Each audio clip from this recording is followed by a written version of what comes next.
Yeah, it's your boys Custard Lee. Haha.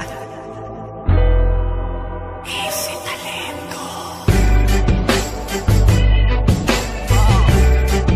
Oh, si Dogs.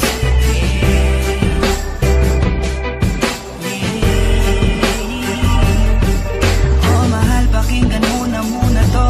Ikaw ang dahilan kung ba't nasulat ko na to. Kahit na ang dami-dami na ang nangingialam, sa relasyon natin ay napangiti ka lang. Mahal, patawad sana sa lahat ng mga maling nagawa ko. Huwag ka nang maniwala sa gawa-gawa ng kwento. Ulo nila'y binabakitid lang, naninira lang yan, huwag mo nang ang isipin yan. Tandaan mo lagi kang alala na hindi na hayaang malayo ka sa'kin. Iintindihin kita, anong mangyari, mangyari, mangyari.